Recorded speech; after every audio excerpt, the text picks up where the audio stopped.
Meet the real-life men and women of the Vietnam War's 85th Evacuation Hospital, who became characters in One Degree, an historical medical mystery.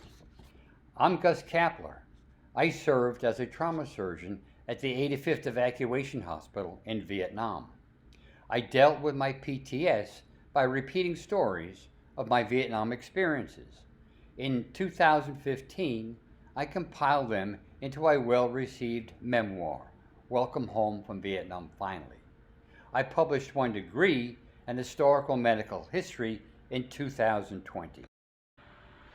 This groundbreaking medical thriller, One Degree, is an historical medical mystery of a fatal infectious illness that was first seen in the 1971 Vietnam wartime recovering wounded. A dedicated group of Vietnam veterans and others touched by the deadly disease relentlessly pursue a 15-year quest to define and eradicate the now globally occurring fatal, gruesome disease. Bob Nevins was indeed a dedicated medevac chopper pilot in Vietnam who delivered the wounded to us at the 85th Evacuation Hospital. He was attached to the 326th Medical Battalion. They risked life and limb to reach the wounded. Bob was shot down several times and survived in the jungle until rescued. He founded and directs Alliance 180, which very successfully applies equine exposure in treating PTSD.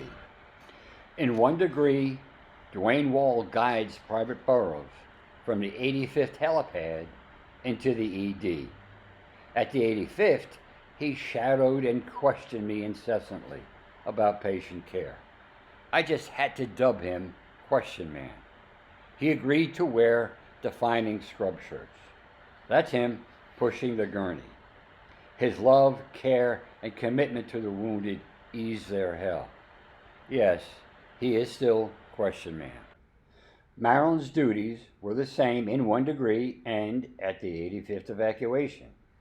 As the ED head nurse, she oversaw the disposition of Private Burroughs into the critical bay, wherein all hands and supplies were on deck. That is anesthesia, corpsmen, doctors, chest tubes, cut-down trays, IV tubing, salt solution, etc.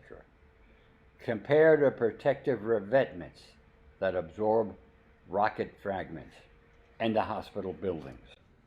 In One Degree, Sergeant Ken Israel directed Private Burroughs' emergency care at the battalion aid station. In Vietnam, Ken shepherded the medics and corpsmen assigned to the ED. He was career Army.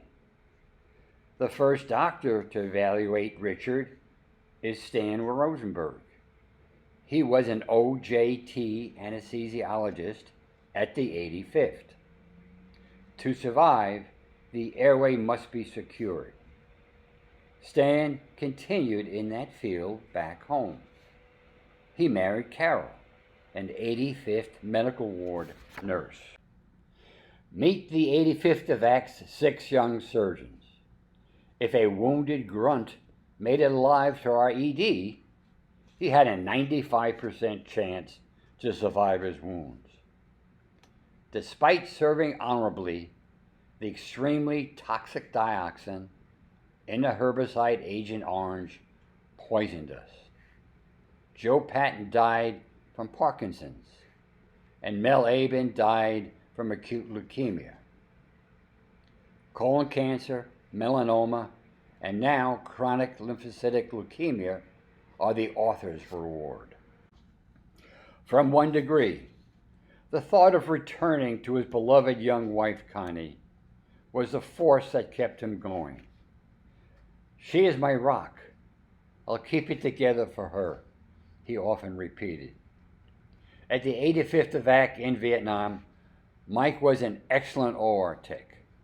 The surgeons depended on his competence and dedication to treat the devastating war wounds.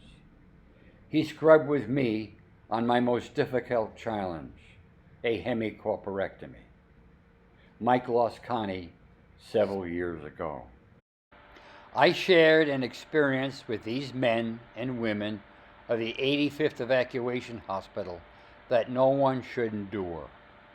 A year's witnessing war's devastation on young men's bodies, minds, and souls was life-altering and reshaped the remainder of our lives. We all were traumatized by the mutilation, screams of pain, and the wounded's tears of desperation in our ED. Almost daily, we are cursed to relive those moments.